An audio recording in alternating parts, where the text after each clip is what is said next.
Margo those days was of course a very very popular soap, and it belonged to Calcutta Chemical, and we were then the agency for Shaw Wallace Consumer Products, and Shaw Wallace wanted us to revive, modernize and relaunch Margo. So the agency huddled together and we were thinking of the many different ways in which we could make one of the best Neem based soaps in the country become a very popular soap among both the slightly older people as well as the youngsters, because skin friendliness was becoming very important in those days.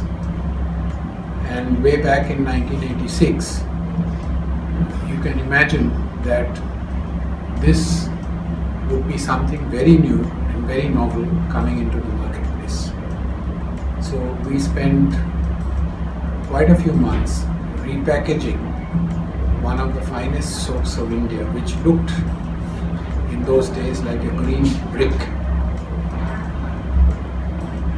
Both the smell and the brick made Margo look like a pretty ugly soap, but it was brilliant in terms of what it did to our skin.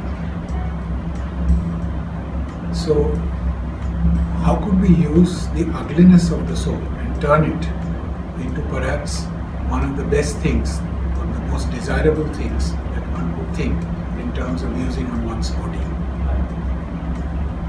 So Rituparna came up with this concept of Dekhte Kharab, Makhte Bhalo, and a whole new idea or a whole new concept of Margo was born. So it meant that things that look ugly are actually pretty good for you. Rituparna's then boss, Madhuchanda Karlekar, took the idea from Rituparna and rewrote it in English, where she said, pretty ugly, pretty good. And Margo was completely relaunched and reborn with this campaign.